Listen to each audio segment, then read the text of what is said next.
여러분 안녕하세요. 책별 성경 연구 두 번째 시간에 오신 여러분들을 환영합니다. 오늘 두 번째 시간 창세기 공부가 되겠는데요. 창세기 하면 하늘 세상을 창조한 기록이 창세기인데 히브리 말에서는 창세기라는 책 제목이 없습니다. 원래 성경을 기록한 원서에는 책 제목이 없고 그냥 첫 부분이 바로 제목입니다. 태초에라는 말이죠. 플래시트라는 단어인데요. 태초에라는 그 말이 바로 그것이 되겠고요. 영어 성경에는 제네시스라 그러죠. 어느 자동차 회사와는 전혀 상관이 없습니다. 기원 혹은 시작이라는 그런 뜻이 되겠습니다. 그래서 창세기는 뭐냐? 시작의 책입니다. 세상이 시작되고 모든 것이 시작되는 책이 바로 창세기입니다. 이 창세기는 성경 전체에서 첫 번째로 위치한 책이기도 하지만 또 가장 중요한 책이기도 합니다. 어떤 사람들은 창세기는 씨와 같다 이렇게 얘기하거든요. 씨라는 말입니다. 씨라고 하는 것은 이렇게 조그만 씨지만 그걸 땅에 심어 놓으면 그 안에서 싹이 나고 잎이 나고 줄기가 나고 나무가 돼서 열매까지 맺지 않습니까? 그러니까 창세기가 그와 같다는 것입니다. 창세기가 없으면 타락도 없고 구원도 없고 이 땅도 존재하지 않을 것이고요. 창세기에서 모든 것이 비롯되어 나아갑니다. 그래서 창세기를 씨와 같다 그런 얘기를 합니다. 창세기 안에 66권이 다 들어있기 때문에 그런 얘기를 하죠. 창세기는 잘 아시는 대로 모세가 썼죠. 모세가 썼다라는 증거는 마태복음과 요한복음에서 예수님이 인용을 하시면서 모세 율법에 이렇게 말하지 않느냐 하면서 예수님께서도 창세기의 저자가 모세라는 것을 인정을 했어요. 창세기의 특징입니다. 창세기의 특징은 시작의 책이다 그랬죠. 시작. 무엇의 시작이냐? 여러분 교재를 보죠. 창조된 세상의 기원에 대해서 이야기를 하고 있고요. 그 다음에 남자와 여자의 기원에 대해서 이야기를 하고 있고요. 그 다음에 죄의 기원에 대해서 특별히 얘기합니다. 죄가 어디서 생겼을까? 근데 이 성경이 일반 철학이라든지 신화라든지 다른 종교와 독특한 점이 바로 여기 있다고 저는 생각을 해요. 대개希腊 신화에서나 이방 종교에서 죄의 기원이 뭐냐? 죄의 기원을 신에게다 돌립니다. 악한 신이 세상을 만들어서 세상이 악하다. 불완전한 신이 세상을 만들었기 때문에 세상이 불완전하다. 또는 신들의 싸움을 통해서 유출되어 나온 게 세상이다. 그래서 세상이 불완전하다. 이런 얘기를 많이 합니다. 그러나 성경은 그 죄의 핑계를 신이나 어떤 우주에 두는 것이 아니라 인간의 죄의 원인을 두고 있어요. 인간의 죄. 죄의 기원이 뭐냐? 인간의 책임입니다. 인간의 책임. 그 책임의 내용이 무엇인지는 창세기에서 계속 우리가 살펴볼 테니까 넘어가기로 하고요. 그래서 우리 기독교인들은요, 어떤 잘못, 죄악에 대한 기원을 자꾸 우리가 사는 사회는 사회 구조에다가 돌립니다. 사회 구조 또는 어떤 교육 이런 것에다가 자꾸 이 사회적인 문제의 원인을 되돌리는데 그러면서 뭘 빠뜨리냐면은 인간의 책임을 빠뜨려요. 근데 이게 지금 우리가 지금 잘못 가고 있는 분이라고 저는 생각을 합니다. 인간의 책임을 자꾸 벗겨줘요. 그러면서 인간의 자율성, 인간의 자유, 어떤 인간의 인권만 높이다 보니까 인간이 신이 돼버리고 자신의 잘못이 없고 모든 것을 다른 탓으로 돌리니까 세상이 고쳐지지를 않는 거예요. 예? 우리 솔직히 하나님 앞에서 인간의 책임을 인정해야 되고 내 잘못입니다, 내 탓입니다 고백할 수 있어야 사회가 변한다고 저는 생각을 합니다. 네 번째는요, 구원의 약속의 기원이다. 예, 하나님의 구원의 역사의 시작이 창세기에 나옵니다. 그리고 4장에 가면은 가정의 구원이 나오고요. 또 문명의 기원이 나오죠. 여러 가지 철기 문화, 그 다음에 건축, 음악 이런 모든 것들의 기원이 4장에서 9장까지 이어집니다. 그 다음에 나라들의 기원, 나라가 언제 이렇게 나누어졌을까 하는 것. 그 다음 마지막으로 택한 백성들의 기원. 이건 다른 말로 하면은 구원 역사의 시작이죠. 구원 역사의 시작. 아브라함을 선택하면서 이 땅에 하나님의 구원이 시작되었다라는 사실을 12장에서 우리에게 선포를 합니다. 그래서 창세기를 보면 모든 것이 시작입니다. 9가지를 나열을 했습니다만은요. 그러나 이외에도 많은 시작이 이 창세기에 들어 있습니다. 창세기를 이해하기 위해서 그 구조를 우리가 좀 볼 필요가 있는데요. 제가 크로스웨이 공부할 때 이미 나누었습니다만은요. 창세기 구조는 둘로 나뉘어집니다. 첫째, 둘째로 나눠져요. 첫째는 창조와 타락입니다. 하나님이 지으신 세계는 아름다웠어요. 그러나 그 아름다운 세상을 사는 인간들이 자기 책임을 다하지 못함으로 말미암아 죄가 세상에 오고 타락하게 되었어요. 이것이 1장에서 11장까지 나오는 내용이고요. 두 번째는 하나님의 구원 계획, 이렇게 이름을 붙이는 게 좋을 것 같으네요.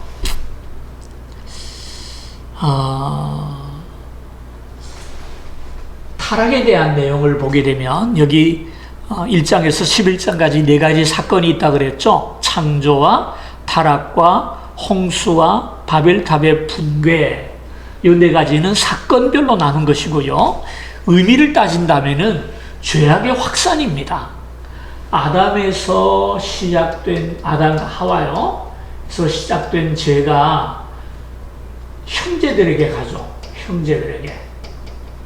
그리고 그 죄가 나중에는 인류에게 파급이 되고요. 바벨탑 사건을 통해서 전 세계로 확산되어 가는 것을 보게 됩니다. 이것이 1장부터 11장까지의 내용입니다. 하나님의 지으신 선하신 세계가 어찌하여 오늘의 현실이 되었느냐? 그 현실에 된 이유는 인간의 책임이죠. 아담으로 말미암아 시작된 죄가 형제와 이웃과 세계까지 퍼져나가므로 세상이 이렇게 되었다는 것이 창세기가 가르쳐주는 죄악의 확산과 인류 타락의 원인입니다. 두 번째 2부에 나오는 것은요, 12장에서 50장까지의 내용인데요. 이 내용은 뭐라 그랬죠? 하나님의 구원 계획이라 이렇게 말씀을 드렸죠. 여기 보면 4사람이 나옵니다. 아브라함, 이삭, 야곱, 그 다음에 조셉. 네 사람이 나오는데요. 다 한 가족이죠, 그죠? 할아버지, 아버지, 아들, 손자, 이렇게 4사람이 나옵니다. 이 4사람을 통해서 하나님의 구원의 계획이 어떻게 펼쳐져 나아가는가 하는 것을 우리에게 보여줘요. 그러니까 성경을 전적으로 볼 때 이 4사람의 족장이라고 부르는데요. 구약의 족장들함이 4사람을 얘기합니다. 족장이라고 부르는데 하나님의 구원 계획이 4사람을 통해 어떻게 확장되어 나갔는가, 성취되어 나갔는가를 보여줌과 동시에 저는 이 본문을 좀 따로따로 봐요. 무슨 얘기냐면은 하나님의 구원이 어떻게 이들에게 임하였는가라는 것을 우리에게 보여주는데요. 공교롭게도 이 4사람의 성품이라든지 기질이라든지 구원의 방법들을 보면 아주 다릅니다. 독특해요. 근데 이 4사람의 경우가 보면 우리 모두 안에 포함되어 있는 것 같아요. 예를 들어서요, 아브라함을 보면 제가 쫓아가서 재보지는 못했지만은 아마 틀림없이 혈액형이 B형이 아닐까 그런 생각이 들어요.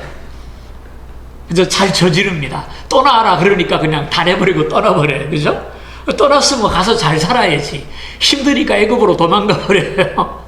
예? 그래서 잘못했다고 돌아옵니다. 좌충우돌하는 경향이 있어요. 끊임없이 하나님을 바라보고 순종했다는 믿음의 특징이 있지만 그의 기질을 보게 되면 좀 좌충우돌, 비형적인 기질이 있어요. 그럼 이삭은 어떤 사람이냐? A형 같아.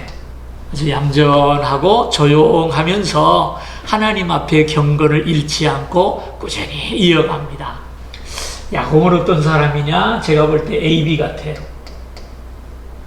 잔꾀가 많아. 잔머리를 잘 돌려요, 보면. 야곱은 어떤 사람이냐? O형 같아요. 뚝심이 있어요. 잘 이겨내고 원만하고 다 이렇게 통합하는 그런 기질을 가지고 있어요. 그래서 저는 이 네 사람을 하나님께서 등장시킨 데에는 이유가 있으리라고 생각을 해요. 하나님의 구원 방법은 모든 사람에게 동일하지 않습니다. 아브라함에게는 아브라함 방식으로, 이삭에게는 이삭의 방식, 야곱과 요셉에게는 각각 나름대로 하나님의 구원 방식이 있어요. 그리고 나름대로 자신의 믿음이 있어요. 우리가 기억할 것이 절대로 우리가 다른 사람 믿음을 판단하지 말라는 겁니다. 판단하지 마라. 남자의 믿음의 특징이 있고요. 여자의 믿음의 특징이 있더라고요. 좀 이렇게 또 여성 비하가 될까봐 참 조심스럽긴 합니다만은요. 아주 열심히 있고 그냥 금방 드러나는 건 여자들의 믿음이에요. 남자들 보면 저걸 믿는 놈인가 싶을 정도로 좀 의심이 가는데 막상 하나님 앞에 일을 막 닥칠 때 보면은 남자들의 믿음이 없는 게 아니고 살아나더라는 말이에요. 물론 여자들의 믿음은 더 꾸준하게 나가지만은요. 또 우리가 절대로 다른 사람의 믿음을 판단하시면 안 돼요. 그 다음에 그 교자에 나오는 3번부터는 이 내용을 구체적으로 하나하나 보는 겁니다. 창조 1장에서 2장은 창조의 내용입니다. 여러분 우리가 기억할 것이 창세기는 과학적인 창조의 근거를 우리에게 보여주는 책이 아니라는 사실이에요. 물론 그렇다고 해서 성경이 비과학적이나 그건 아닙니다. 그것이 아니라 성경을 기록한 목적이 창조의 과학적인 자료를 우리에게 주기 위한 것이 아니라는 말입니다. 창조의 순서를 역사적으로 진술한 책도 아니라고 하는 사실을 우리가 먼저 기억을 하셔야 합니다. 창세기에 나오는 내용은 과학적인 책도 아니고 역사적인 책도 아니고 종교적인 책이죠. 따진다면은 문학적으로 가까운 책이라는 사실을 우리가 기억해야 돼요. 그래서 창세기에서 창조의 과학적 근거를 찾으려고 하는 사람은 실패할 수 있을 거예요. 그러나 창세기가 과학적인 근거가 없는 신화다 그런 얘기는 절대로 아닙니다. 창조가 과학적으로 이루어진 것이긴 하지만 과학적인 설명이 없다는 얘기입니다. 그리고 창세기를 보게 되면요, 하나님에 대한 기원이 안 나와요. 하나님에 대한 기원. 모든 세상 만물의 시작을 다 얘기하면서 하나님은 어디서 왔는지를 우리에게 보여주지 않아요. 창조가 어떻게 이루어졌는지 구체적인 묘사가 없어요. 그죠? 하나님이 말씀으로 빛이 있으라니까 있었다 그러고 끝나버리지. 그러니까 창세기가 말하는 것은 세상을 창조하신 분이 하나님이시다라는 사실을 선포한다라는 사실을 기억해야 합니다. 그 다음에 그 창조의 중심이 누구냐? 인간입니다. 인간은 창조의 절정이다. 어떤 의미에서 그러냐면요, 사람은 하나님의 형상을 따라 지음을 받았어요. 이 땅의 모든 짐승이나 만물은 말씀으로 지어졌지만 인간에게는 하나님의 형상을 입혀주셨고 그 코에 생기를 불어넣어서 생명이 되었다 그랬죠. 살아있는 영이 되었다. 이것이 인간과 사람의 차이입니다. 그래서 인생은 그래서 육신의 출생을 통해 이 땅에 태어난 고기 덩어리가 아니라 그 안에 영이 살아있는 존재라는 사실이에요. 그 다음에 세 번째로 보면은 1장의 6일은 1절에 나타난 근원적인 창조를 기록하고 있는 것은 아니다 이렇게 말을 했죠. 무슨 얘기냐면은 세상을 6일 동안 창조했다고 하는데 이 6일이 24시간을 얘기하는 것이 아니다라는 거예요. 여러분 보세요. 창세기를 보다 보면은 해와 달과 별들이 언제 지어졌나 하면은 넷째 날에 지어졌어요. 넷째 날에 해가 지어졌어요. 우리가 하루 하면은 무엇과 관계가 됩니까? 태양과 관계가 돼요. 그죠? 근데 그 태양이 4일째 지어졌다면 그 앞에 3일은 도대체 어떤 의미일까? 굉장히 중요한 의미죠. 어떤 의미일까? 이것은 한 3배를 이야기할 수 있다라고 우리가 볼 수 있는 것이죠. 그래서 세계가 6일 만에 창조되었다 할 때 태양이 만들어진 후의 3일은 말일지 몰라도 그 이전의 3일은 좀 우리가 생각하는 개념이 아니다라는 사실을 기억했으면 좋겠습니다. 그 다음에 중요한 것을 보면 하나님이 6일 동안 창조하시고 제7일에 쉬셨어요. 왜 쉬셨을까요? 힘이 드셨어요? 그것은 아니고요. 우리의 삶의 스타일을 보여주는 것입니다. 우리가 어떻게 사는 것이 가장 효율적인 삶이냐? 6일을 일하고 7째 날 쉬면서 하나님을 예배하고 하나님의 은혜를 입는 것이 가장 효율적이다라는 사실이에요. 그래서 이 역사적인 근거도 있어요. 프랑스 혁명이 일어났을 때 기독교는 6일을 일하고 하루를 쉬라 그러는데 우리 프랑스는 5일을 일하고 이틀을 쉬자 그렇게 했어요. 러시아 혁명이 났을 때 그들은 무슨 소리나 우리가 지금 일이 너무나 많고 나쁘고 했기 때문에 쉴 틈이 없이 일하자 그랬거든요. 근데 그 결과 생산지수가 곤두박질을 친 거예요. 그래서 결국은 나중에 6일이라고 하루 쉬는 걸로 바뀌었다고 합니다. 그래서 이 6일을 일하고 하루 쉬는 이 안식일 제도는 꼭 어떤 신앙적인 이유에서도 그렇지만 하나님의 창조의 원리가 아닌가 그런 생각을 해봅니다. 두 번째로 3장에서 4장 이건 타락이죠. 왜 아담과 하와가 타락했을까요? 보는 것 때문에 보는 것. 육신의 정욕과 안목의 정욕과 이생의 자랑. 여러분 죄가 들어오는 통로가 눈이라는 사실을 기억하셔야 돼요. 예? 물론 우리 안에서 솟아나기도 하지만 솟아나오는 것과 눈으로 들어오는 것이 만나게 될 때 행동으로 옮겨집니다. 그래서 우리가 눈으로 보는 것을 항상 조심해야 되고요. 이 타락은 한 사람이에요. 한 사람. 누구죠? 아담.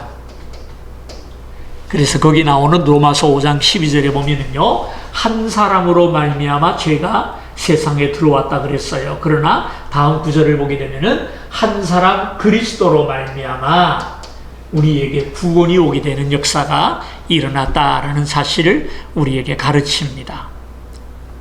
특별히 3장 7절을 보게 되면은 죄악의 결과를 얘기하죠. 죄악의 결과. 첫째는 자의식입니다. 부끄러움이 찾아왔어요. 벌거벗었음을 알게 되었고, 가인은 누가 자신을 죽일까봐 두려워하게 되었고, 슬픔과 저주와 가시가 나서 땀을 흘려야 먹고 사는 세상이 되고 말았죠. 그런데 창세기 3장에는 죄악의 결과만 강조하는 것이 아니라 그런 결과에 빠진 인간들에게 베풀어지는 하나님의 은혜를 얘기합니다. 그게 3장 15절. 굉장히 중요한데요. 범죄한 아담을 하나님께서 책망하시고 저주하시면서 너희들에게 구원의 소망을 주셨어요. 그게 뭡니까? 여인의 후손이죠. 여인의 후손이 너희를 구원할 것이다. 이걸 가르쳐서 프로토 가스펠이라고 그러죠. 원초적인 복음이라 이렇게 말을 합니다. 이 창세기의 신구약을 통해 제일 먼저 나타나는 복음의 말씀이 3장 15절입니다.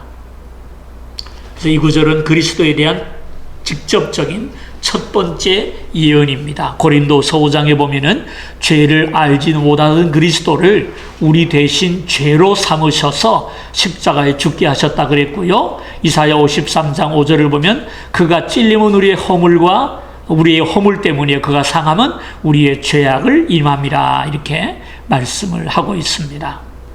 4장 3절 5절은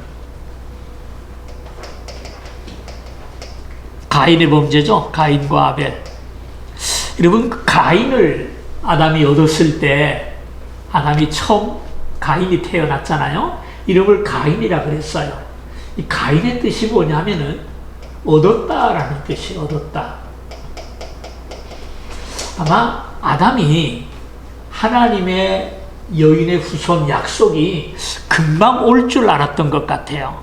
그래서 하와가 임신하고 아이를 해산할 때 굉장히 조바심을 하면서 기다렸던 것 같아요. 그리고 아들이 태어났을 때 너무너무 기뻐가지고 드디어 내가 얻었다라고 이름을 붙였거든요.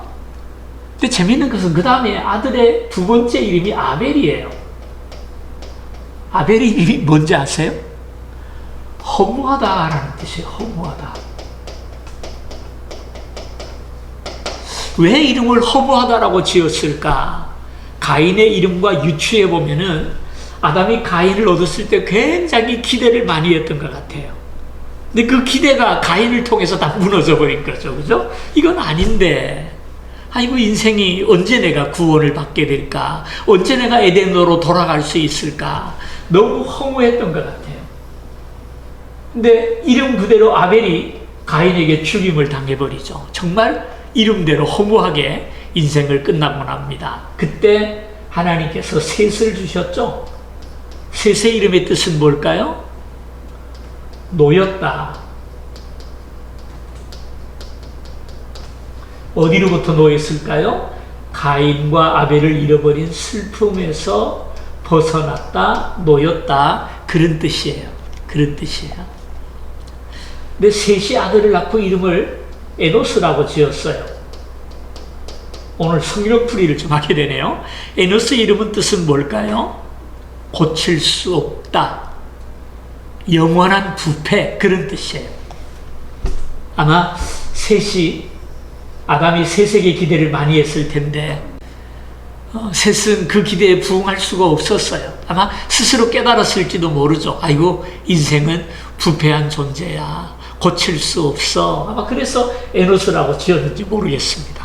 제 생각입니다. 그 다음에 다섯 번째, 홍수죠. 5장에서 9장. 홍수입니다. 홍수에 대한 이야기. 이 홍수의 원인에 대해서 이야기하면서 하나님의 아들들과 사람의 딸들이 시집가고 장가갔다 이런 말을 했거든요. 이건 뭐냐 하면은 이 세상을 구원해야 될 거룩한 씨앗이 바로 셋의 자손들이 하나님을 떠난 가인과 이 세상의 사람들과 통혼함으로써 거룩이 사라졌다는 얘기예요. 예? 다시 말해서 세상의 소망이 사라졌다는 것이거든요. 예? 신약에 보면은 고린도후서 6장 14절에 보면 빛과 어둠이 어찌 하나가 되며 그리스도와 벨리알이 어떻게 조화가 될 수 있느냐. 이게 바로 말세의 징조입니다. 말세의 징조가 뭐냐? 거룩한 자손과 세속적인 자손이 한 통속이 되는 게 말세의 징조예요. 더 이상 희망이 없을 때 세상에 종말이 오는 겁니다. 홍수 때가 그랬어요. 세상을 구원해야 될 하나님의 아들들과 사람의 딸들이 통혼하고 하나가 돼가지고 소망이 없을 때 이 땅에 하나님께서 홍수로 심판하시죠. 그래서 노아와 8 식구만 남게 되죠.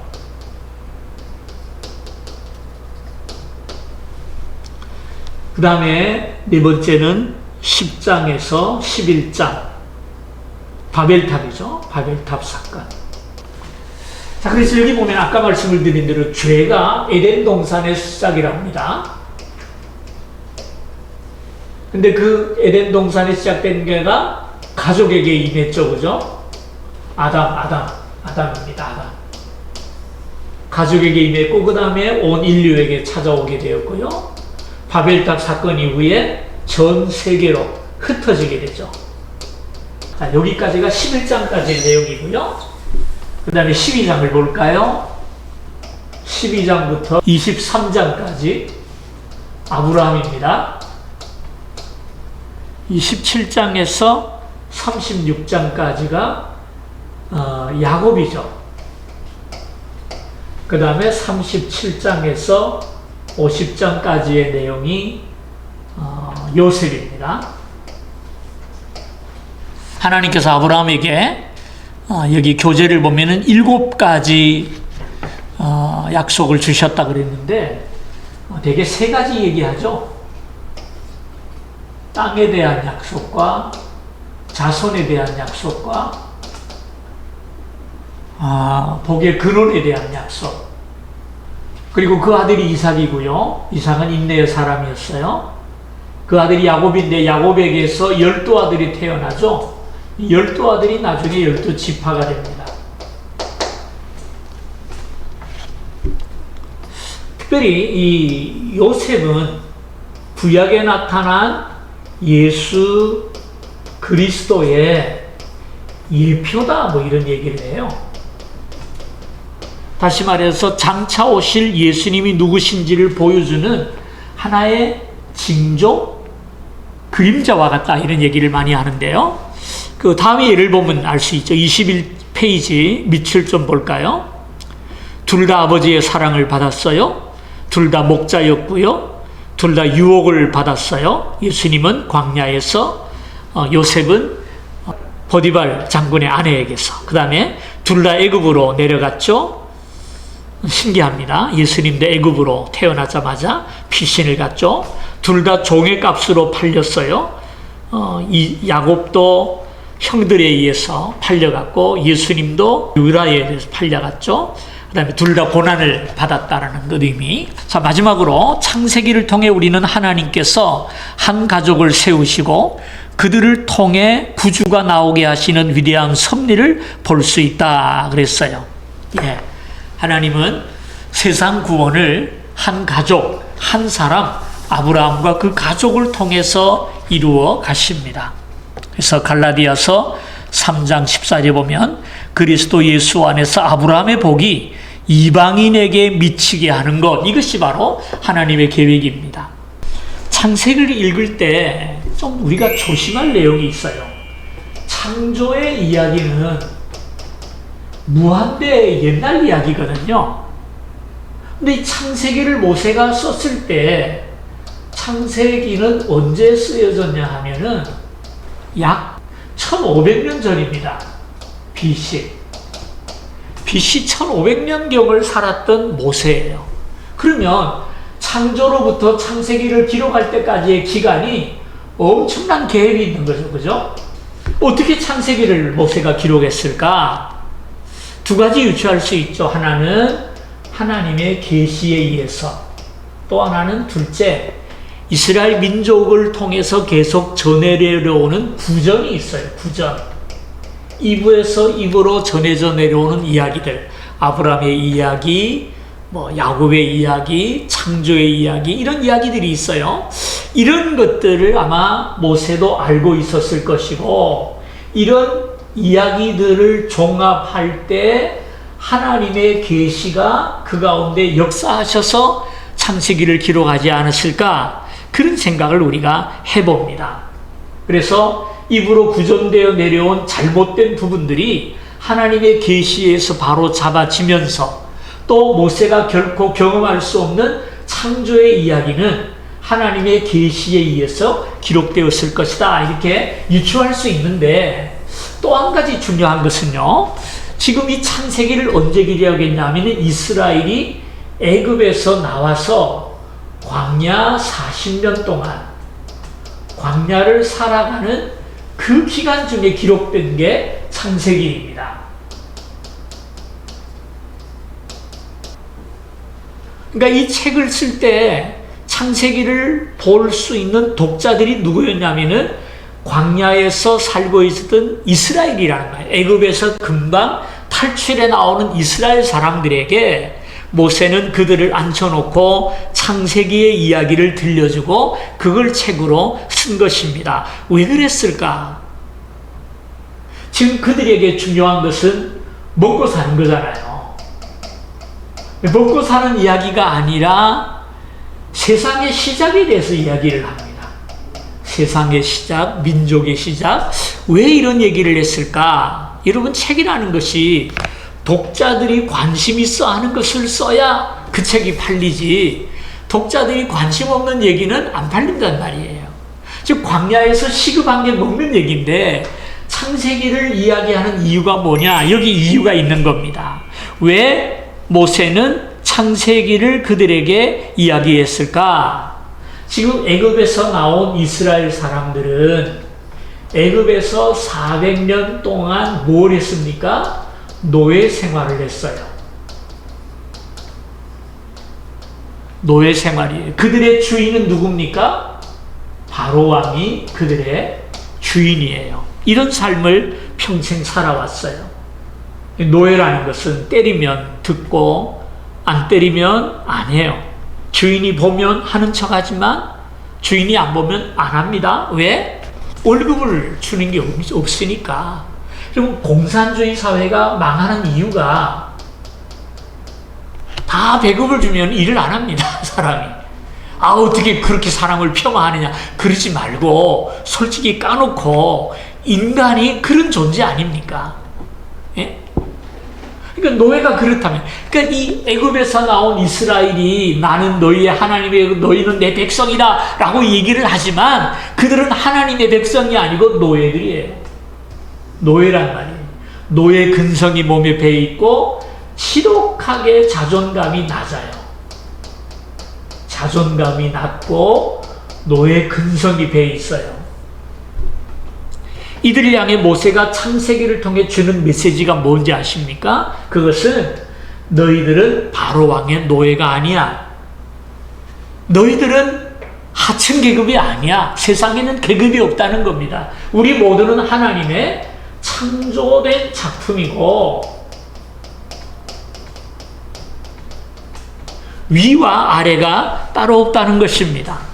아까 말씀을 드린 대로 창세기는 창조의 어떤 과학적인 근거를 설명하려고 쓴 책이 전혀 아닙니다. 왜 썼느냐? 너희들은 하나님이 지은 하나님의 작품이다. 이거 얘기하고 싶은 거예요. 이거 얘기하고 싶은 거예요. 너희는 절대 바로왕의 노예가 아니라 하나님의 자손이고 아브라함의 자손이다. 아브라함이 누구냐? 세상을 구원하기 위해 선택한 하나님의 선택받은 사람인데 그의 자손이다. 그래서 아브라함에게 주신 약속이 오늘 우리들에게도 있다. 그러니까 너희 자신을 알라라는 것이 창세기의 핵심입니다. 그래서 우리가 이 창세기를 읽으면서 우리가 받아야 될 교훈이 바로 이거예요. 말씀을 읽으면서, 창세기를 읽으면서 내가 누군지를 발견해야 합니다. 내가 누군지. 창세기의 핵심이 뭡니까? 너는 나의 백성이고 내가 만든 나의 자녀요. 내가 너희를 살게 한다라는 것이 창세기가 우리에게 보여주는 거예요. 근데 우리는 이 땅을 살면서 눈에 보이는 것을 따라가죠. 현실이 우상이에요. 아파트가 우리의 우상이고, 예? 사장님이 우리의 우상이고, 이게 우리의 애굽이에요. 그러나 창세기가 우리 가르치는 것은 뭡니까? 너희를 살게 하는 것. 너희의 행복은 물질과 수입에 딸려 있는 것이 아니라 하나님께 있다라는 사실이에요. 하나님이 우리의 아버지이시고 하나님께서 우리를 살게 하신다는 겁니다. 여러분, 창세기를 읽으면서 제발 부탁하는데요, 물질에 매여서 물질의 종으로 살지 마세요. 그건 바로왕이고 애굽이에요. 우리의 주인은 하나님이세요. 아무리 우리가 이 땅에 많은 것을 소유한다 할지라도 다 두고 떠나는 것이 아닙니까? 이스라엘 백성들이 애굽에서 노예 생활하면서 많이 꿍쳐놓은 게 있을 거예요. 근데 떠나려니까 두고 갈 수밖에 없었어요. 우리도 언젠가는 떠난다라는 사실이에요. 우리의 본향은 하나님의 나라에 언젠가 그곳으로 돌아갈 거예요. 천상병 시인이 노래했죠. 이 세상의 소풍이 끝나는 날 나 하늘로 돌아가리라. 참 그 19절이 참 좋은데요. 시의 제목이 나 하늘로 돌아가리라. 예? 이 세상의 소풍이 끝나는 날 하늘나라로 돌아갈 것이다 라는 얘기를 했는데 그 사실 우리가 기억하시고요. 창세기를 읽으면서 우리가 관심을 가질 것은 내가 누구인가 라는 것입니다. 내가 누구인가. 이것을 우리가 창세기를 통해서 새롭게 발견하는 저와 여러분 되시기를 바랍니다. 안녕히 계시고요. 다음 주일 또 뵙겠습니다.